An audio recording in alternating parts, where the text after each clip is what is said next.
Hello, everyone. I'm Bill Raggio. I'm a senior fellow at Foundation for Defense of Democracies and editor of FDD's Lone War Journal.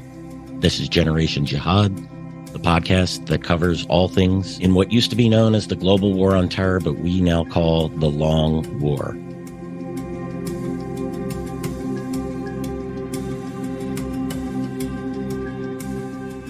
Today is Friday, so we're joined by my co-host, Behnam and Joe. He's a senior fellow at Foundation for Defense of Democracies, where he focuses on Iranian security and political issues. And Behnam knows all about Iran's proxy militias and so much more in the region.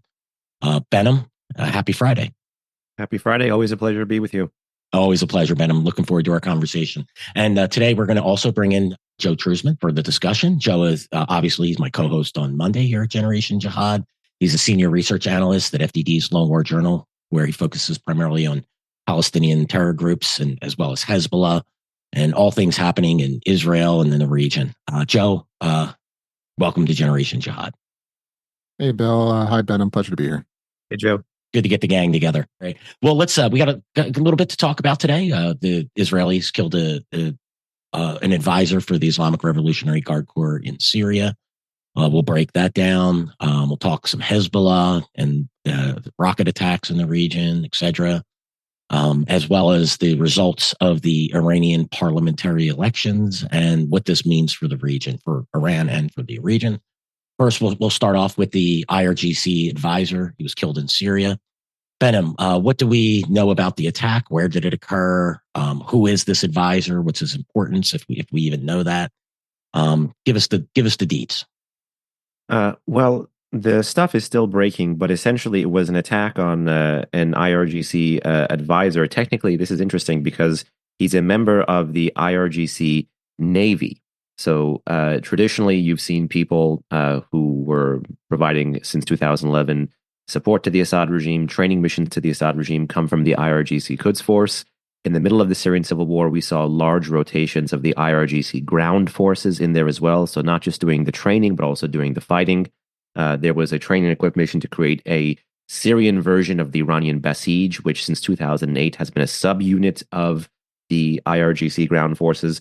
Interesting that this individual is a member of the IRGC Navy. It doesn't mean that there weren't other branches of the IRGC present in Syria before, but it might mean that these distinctions that we draw between the 5 or 6 branches, depending on how you count the counterintelligence branch of the IRGC, are less substantive within the IRGC than within our own forces, between the Army and the Navy and the Air Force. For example, it's reported, but not confirmed, that his rank is that of a colonel, if I'm doing the translation of Sarhang from Persian properly, which I think I am.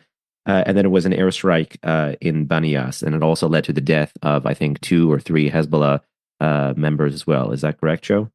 Yeah, that's reported. I haven't seen anything from Hezbollah yet confirming their so-called, martyrdom. But yeah, that's definitely the report. So we'll see if they publish anything in the coming hours. And lastly, as you guys know, there's been a whole string of these attacks.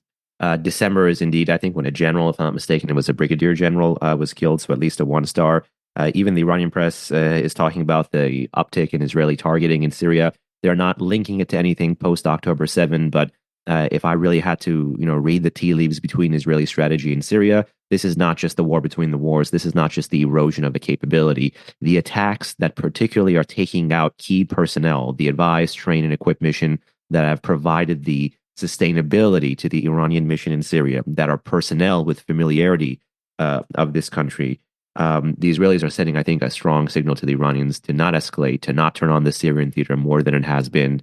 And in particular, as we get closer to a potential ceasefire, as well as, of course, the Ramadan, how things on Israel's other fronts heat up or don't heat up will matter greatly. So I think this is qualitatively different than the mow the grass or war between the wars or campaign between the wars operations.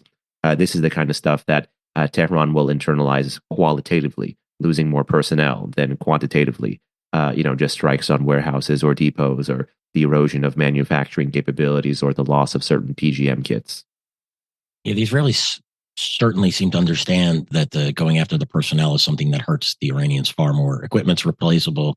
People is a little bit more difficult. For sure. Only Uncle Sam saw it that way, huh? Yeah. Yeah.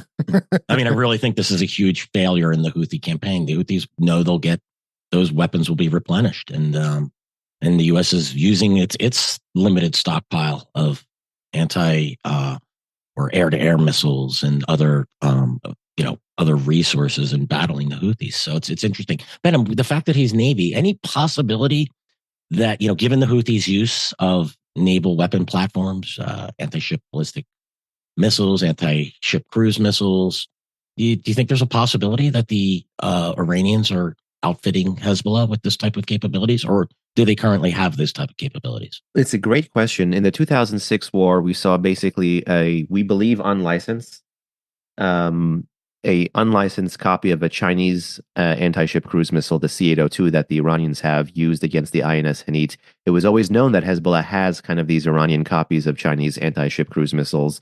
They were quite effective, but they had a slightly more limited range. The Houthis thus far are the only proxy to have paraded, to have tested, and to have used anti-ship ballistic missiles. Those fly on a very different trajectory, higher and faster. Because it's higher and faster, it's harder for those missiles to actually hit a moving target, but conversely, it can also be harder to intercept as well.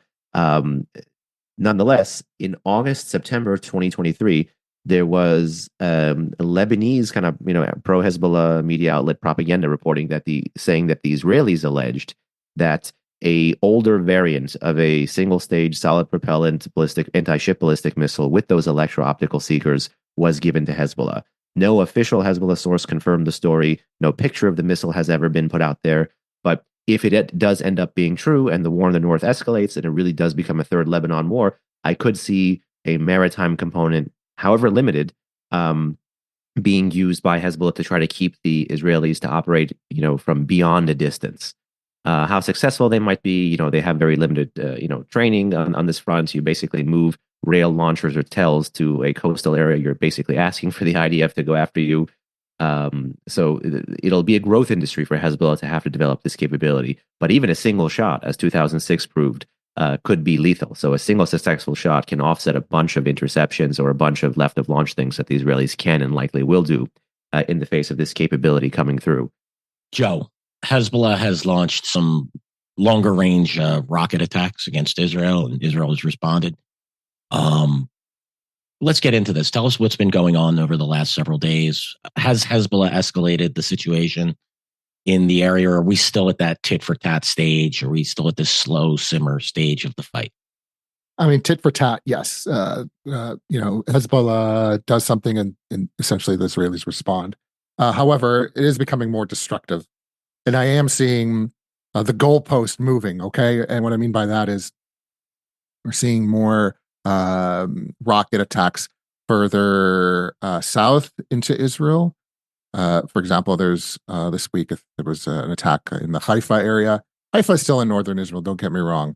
But also we're seeing attacks in the Golan and even the southern Golan. So, which is still, northern Israel, but it's moving south, okay? But in response, the Israelis are doing the same. They're attacking further north into Lebanon, into the Bekaa Valley, for example. So we're seeing this slowly change the amount of or the locations of attacks. So which is not a good sign. Okay, we don't want to see that. But there's a couple notable things. We did mention Haifa, one of the major Israeli cities in northern Israel. That's in that area came under attack. But also a couple of things Hezbollah did. Well, one in particular, actually, they've been trying this for months, by the way.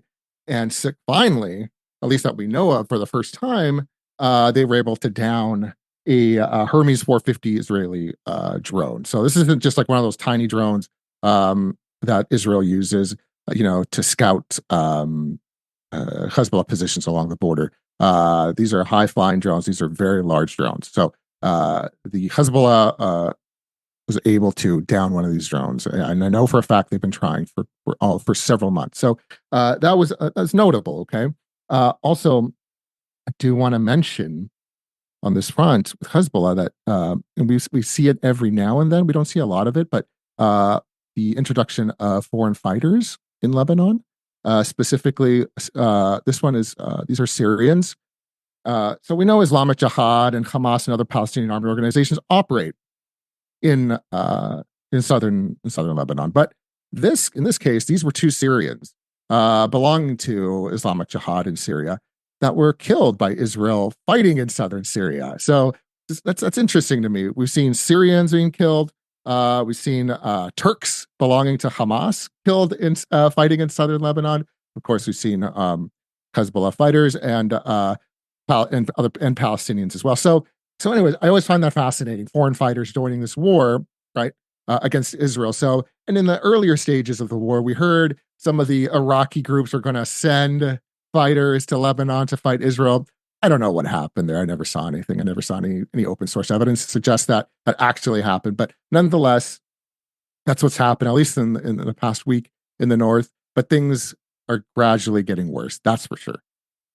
Yeah, it seems at some point Israel, given the problems it's having with the mobilization, with keeping tens of, I believe the number's upwards of 100,000 civilians away, have been evacuated from the north. At some point, this has to come to a head. On the issue of foreign fighters, yeah, I fully expect, I'm surprised that Iraqi militia fighters, even if they're not fighting under their banners of their organization, Sibal Haq or Hezbollah brigades, et cetera, Syria al-Salam, et cetera. I expected to see more of them, coming in and fighting individually or fighting with other groups along the border, but we really haven't seen that. But perhaps they're keeping their powder dry, or perhaps they're not going to actually enter the fray, but that certainly bears watching. Are you surprised, Joe or Behnam, that we haven't seen more Iraqi militia fighters involved in the fight in southern Lebanon, really? I'll say this. This is very interesting, and I still haven't gone to the bottom of this. So we all know the Islamic resistance in Iraq, how we're very familiar with them, especially what they've been doing in the last months against American troops. But interestingly, this has happened on several occasions where they've claimed to have attacked Israel, not Israeli territory. Sometimes it's the Golan. Okay, so that I can understand. The Golan, they could fire a couple of drones, and then passes through Syrian territory, and then it's the Golan. Okay, but there have been cases where the Islamic resistance in Iraq has claimed that they've attacked port of they've attacked Ashkelon. Okay. Ashkelon, that's on the other side of Israel. That's on the Mediterranean. They've also said they've attacked Mediterranean Israeli targets in the Mediterranean as well. So to me, so I think about it is like, well, how are they going to pull this off? They're not going to send a drone through Israeli territory. It's not going to make it, obviously. It just won't. So how else are they going to do it? So I'm thinking, well, could they be sending it from Lebanon? Maybe sending drones to Lebanon, and then it's them doing it. I still haven't figured that out, or it may just be nonsense, right? It just may be propaganda. But I know in one case it wasn't. Even the IDF said that they intercepted a drone in the Mediterranean. All right, so I know in one case it can't be just pure propaganda, pure nonsense. So maybe I've thought about it, but maybe the Islamic resistance in Iraq, there are Iraqis in possibly operating in Lebanon. All right. So maybe not, going up to the front and trying to, shoot guided missiles at Israeli targets, but they may be doing other things. So I think that's definitely a possibility. But as far as open source evidence, that's as far as I've seen. But I'd love to see more. But that's just my take on it. It's definitely possible that they are operating in Lebanon. But Behnam, would love to hear what you're saying. What you think, rather. No, I strongly agree. And I think this was something that the regime in Tehran wanted to flex, particularly after, Khamenei made that speech in mid-October saying, we won't get involved, but the axis of resistance will get more involved. And then in the month following that, you had the activation of the Iraq-Syria front, and then soon after Yemen, but also the telegram, as you know better than I, propaganda of each of these groups saying that each one would be directly targeting Israel as well as America. Joe, in the past, you chronicled the very limited number of times Iran-backed Shia militias in Iraq, under the auspices of Islamic resistance, even tried to directly target Israel from their own territory. Iran twice, not publicly, but from their own territory, went after some of these Israeli tankers with drones. But in terms of personnel, I've seen, at least on the Iranian side, no reporting on these mixed jurisdictions, other than the ones that we already know, which is the flirtation with some of the Palestinian groups in Lebanon, which is how you got Salah Aruri there. The no border, if you will, between Lebanon and Syria, leading to the flirtation since 2013, the Assad regime and Lebanese Hezbollah. And more importantly, the no border, quote unquote, between Iraq and Syria, where the kind of the Iran-backed Shia militias kind of have laissez-passer on at least 2 of 3 major highways. So in this case, just because they can move to the immediate next door neighboring country doesn't mean that they're all going to be able to surge into one place against Israel. But I think certainly in terms of propaganda, that is something that the regime wanted to play up. Yeah, it seems to be a bit of a hole in the game for the axis maybe of even resistance. logistically a hole in the game. Maybe they have a challenge with that. Yeah, I'm curious as to the reason why. Are they being held back? Are they, or as you note, are they having logistical problems? Is there problems where maybe the leadership? I doubt the leadership doesn't want to fight. I got to imagine they're chomping at the bit to get involved, on the ground. But again, maybe they're waiting for the right moment. Maybe that moment never comes. But hopefully for the Israelis, it doesn't. So let's move on to recently. The Yoav Gallant, the Minister of Defense for Israel, recently said that if a ceasefire is declared with Hamas, that Israel would honor it. Hezbollah quickly issued a response. Behnam, what was that response? What does this mean? So it was even something of a debate within our office, and this might be worth kind of fleshing out, all of us plus David Daoud at some point. About a day and a half after, Hezbollah said that if there was a ceasefire, and again, at the same time, there is this news, I think Joe Biden this week was saying that a ceasefire could come as early or a hostage deal could come as early as next week, so the week that's coming up right now. In that world, a lot of these different Iran-backed groups were signaling what they might do. Again, the Shia militias, proving how loyal they were to Iran, essentially turned off the fire for the couple of weeks of ceasefire that we had in late 2023. Here again, Hezbollah was saying that if there is an actual ceasefire, that they would, pause their operations. Is this a response to the Gallant comment? I think it's more a response to the general talk of a ceasefire.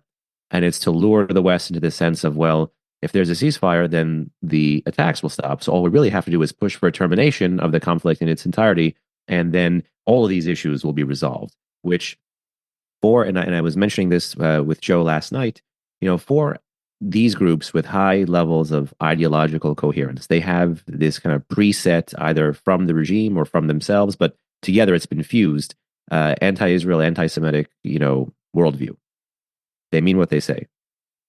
Thanks to the Islamic Republic of Iran, that ideational view is they can act on that ideational view with a capability. So they have the ideology and they have the capability. Then once you begin to turn off and on the conflict, and they realize that they can control when the conflict is turned off and on, you have just vindicated a strategy for them. So they have the ideology. The Iranians have given them the capability. And then if every time you play into this, if we do a ceasefire, if we end the conflict, if we do this, you've just permitted them to dangle now forever a sword of Damocles over all of Israel and America's policy options against them. And it's, again, none of this stuff is to say that a ceasefire is bad. None of this stuff is to say that, particularly pre-Ramadan, and particularly with the humanitarian situation in Rafah, we should not be caring about the facts on the ground and the people on the ground. We absolutely should be. But it is also to say that the adversary has a strategy for how best to weaponize this. And we have to be honest about this. They will be weaponizing this.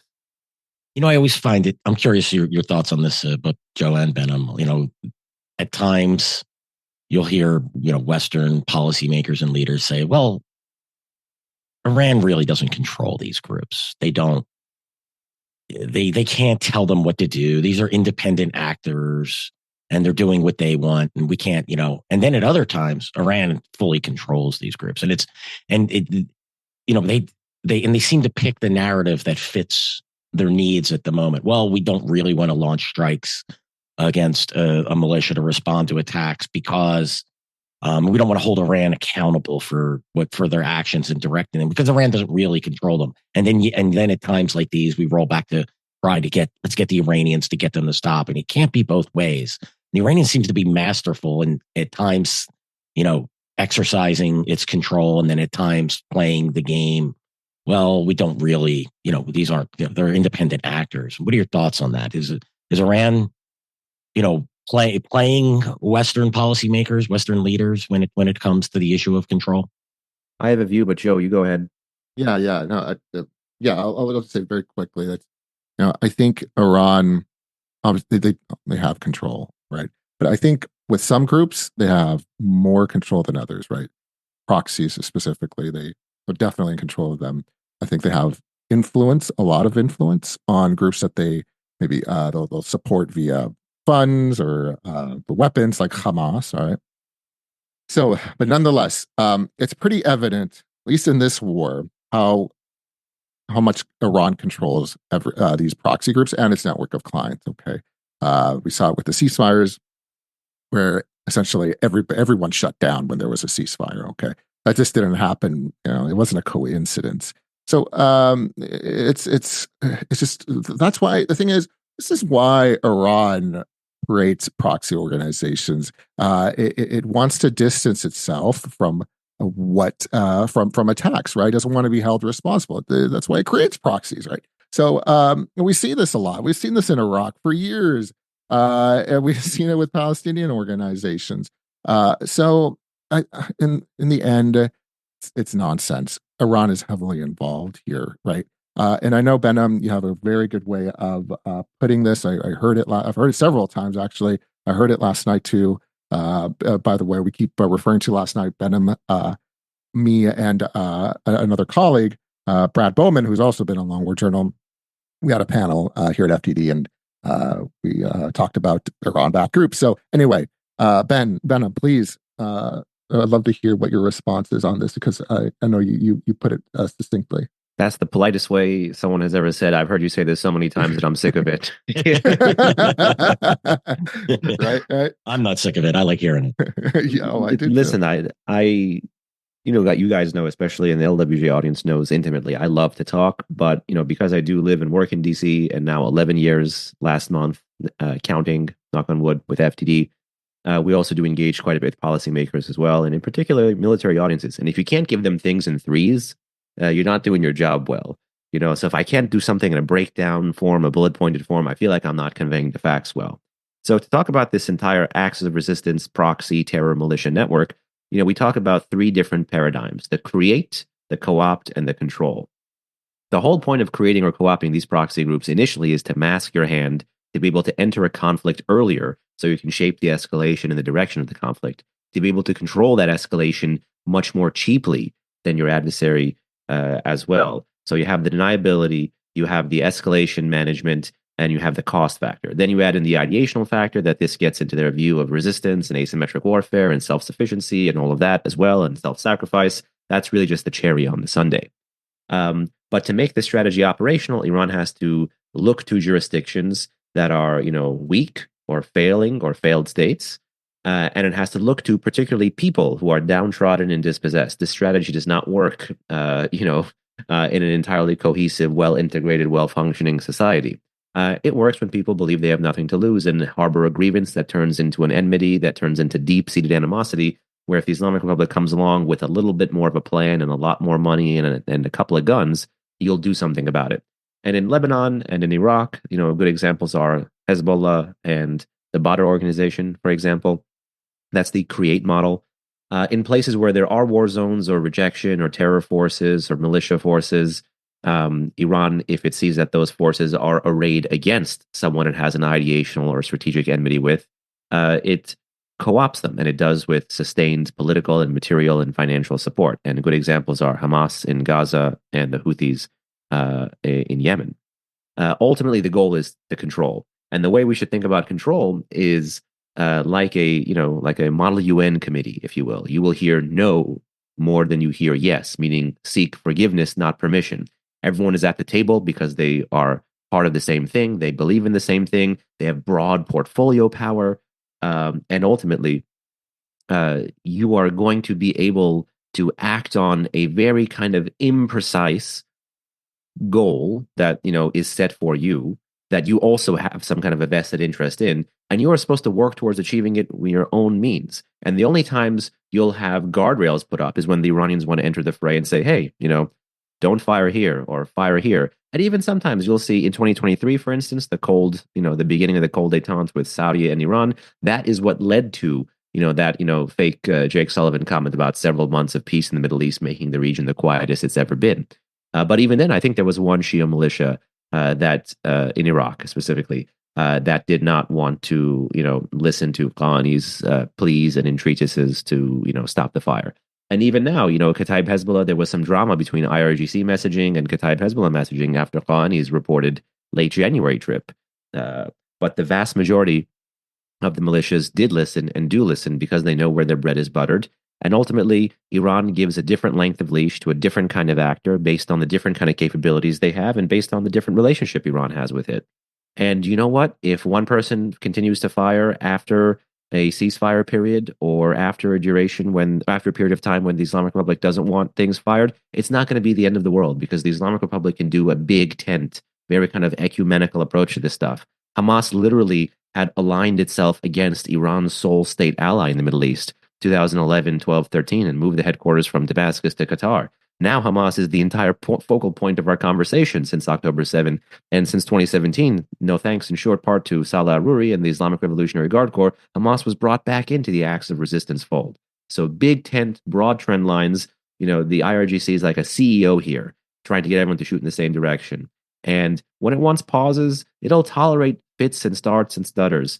And this is actually a relatively disorganized approach, but it allows for local actor grievance and local actor agency because the broad strokes of those grievances and the broad strokes of those agencies align much more so with the IRGC's revisionist and revolutionary vision. So I think that is really the secret sauce here.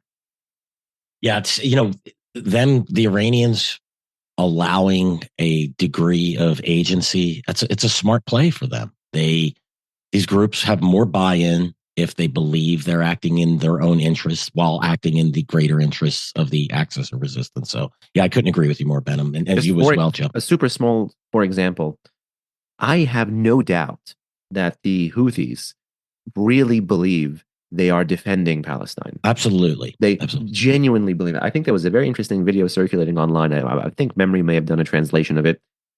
Rightly so. This was propaganda from the Houthis, but rightly so, the Houthis did not even allude to Iran there. They're not talking about being on the axis of resistance in this video. Instead, in this video, they were trying to generate more popular support and literally crowdsourcing, grassroots through video crowdsourcing of funding future missile attacks. Not just future missile attacks on shipping, but future missile attacks. They specifically talked about, again, we're referencing last night, what Joe and I were talking about, which is missile attacks on southern Israel in Eilat.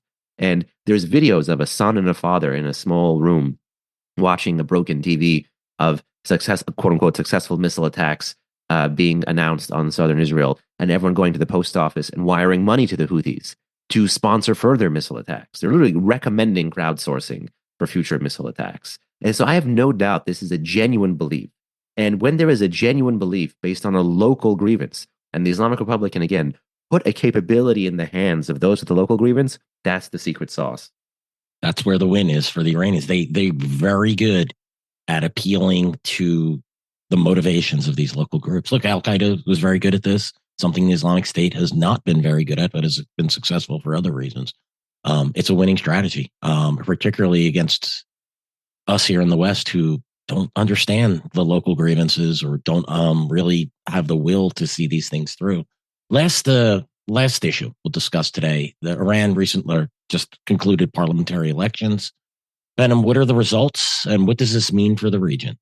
The results are still coming in, but this was long, foreordained because today was a quote unquote selection for Iran's 290-person parliament and a selection for Iran's 88-person Assembly of Experts. The Assembly of Experts is allegedly the body that picks the next supreme leader and also allegedly, is supposed to monitor the performance of the supreme leader. But if you think there is a group monitoring Khamenei's actions, then let's connect after for a bridge and a used Toyota I'm selling because no one's monitoring that guy. In essence, the trend line has been Iran, which is obviously an autocratic and Islamist regime. Ironically, you've had historically high levels of popular turnout while the population thought that even incrementally, if not stylistically, circa the reform movement, mid-90s, early 2000s, they thought they could inch things along. With the collapse of that view and the embrace of, revolution, this is beyond regime change, the embrace of revolution by the street against the state. And you've seen this in more frequent and bigger and more nationwide boom and bust cycles of protests since 2017. The trend line is the more protests there have been, the less the popular engagement. So 2020, for example, which followed a boom and bust cycle of 2017, 2018, 2019, and 2020 protests, February 2020 was the last parliamentary elections. It was the lowest ever, even official rates, which are inflated, historical turnout for parliament in Iran. 2021 in the summer, the election/selection of Ibrahim Raisi. That was the last presidential election. That was the lowest ever presidential turnout in the history of the Islamic Republic. And that's even the official figures that they give.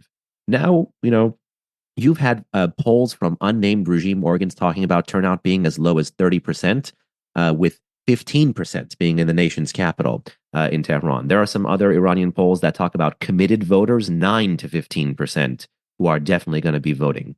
The regime right now, in Persian language media and the social language media space, they are talking about a second wave of people coming to the ballot boxes. Iranian military officials, the IRGC, the head of the Armed Forces General Staff, the Minister of Defense, have all talked about a election with a high turnout being able to provide the regime with deterrence and security. Again, they use these things to feign legitimacy, but also when we're talking about human shields, very interestingly, the regime will use any pictures of people as quite literal human shields to be able to rob the West of any pressure-based argument of standing with the Iranian people. So to pressure the regime and stand with the people, the West will point to these optics. So the regime is trying to remove those optics. And, what it means for the future is obviously, the Islamic Republic of Iran is not a democratic society, but at age 84, Khamenei, the supreme leader, he's about to be 85, is thinking about his legacy.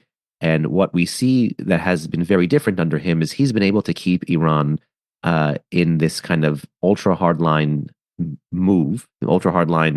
kind of regime that he inherited in 1989 from the founding father of the Islamic Republic, Ayatollah Khomeini. And this guy, his legacy is keeping the anti-Americanism, keeping the anti-Israel, doing the anti-American stuff, doing the anti-Israel stuff, and not inviting a conventional war against him and his regime. And now that he's thinking about legacy to cement that ideology, he's not promoting the best and the brightest to the parliament, to the assembly of experts. He's promoting stalwarts, ideologues, ultra-hardliners. And there was a phrase that was said in the 1980s that applies again now. And this was said amid the Cultural Revolution in Iranian universities in the 80s. When they were Islamizing the universities. The phrase was "Taqwa na tawana," which is righteousness, not capability. And that's essentially who Khamenei wants at the helm for the next generation.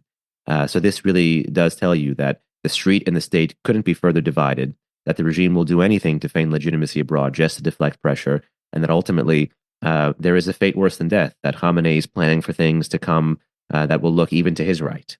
And the trend line also for us, for foreign and security policy people, is that the more cohesive, no matter how small the scale of elites, but the more cohesive they are, and the more ultra-hardline they are, the more they will engage in these things that we're seeing now. There have been 11 public missile operations from Iranian territory. There will be more October 7th, because all of these proxies are still intact thus far, as of March 1st. And if Hamas is not defeated, they have every intent on acting on their capability. And the Islamic Republic has every intent on acting on this entire axis of resistance, which they have created for a purpose. So nothing good, right, Behnam? Nothing good. Yeah. Nothing good. But an opportunity for the West to highlight the gap between state and the street. You don't see a lot of, and this is not about Palestine, but you don't see a lot of Palestinian flags. You barely see any in Iran. They're all over the Arab world. The Iranian street is very, very different than the rest of the street in the heartland of the Middle East. And if done well, if one can deracinate the head of the axis of resistance, it actually might be the most morally sound thing, but also the most strategically sound thing, because we wouldn't have to keep dealing with this boom and bust cycle of violence. Yeah, it's a shame. The one, again, I'm not sitting here advocating a U.S. invasion, but we just don't seem willing to do the things that would encourage the overthrow of the Iranian regime. Instead, we genuflect to them and react to the proxies. And to me, that's a strategy for not winning and possibly for losing. Last point here, we are aware of the reports of the death of Palestinians as an aid convoy entered the Gaza Strip. The details of this incident, they're still coming in. It's all over the place, and we can't even begin to assemble what happened here. Joe, Behnam, and I will talk about this more in the future as more information becomes available. We just figured it's too, we'll often get into the fog of war, but this is a very polarizing issue, and it doesn't get any more foggy than this. A lot of, claims being circulated out there, and we don't want to substantiate anything at this point in time. Joe, Behnam, thanks for joining us for today's episode of Generation Jihad. Always a pleasure, and a happy Friday to you both. Thanks, gentlemen. Happy Friday. Thanks again for everyone listening to today's episode. You can listen to us on YouTube, Apple, Spotify, and anywhere else you listen to podcasts. Please subscribe to Generation Jihad and leave us a review, preferably a positive one, but only if we earned it. Thanks again, and we'll see you all again real soon.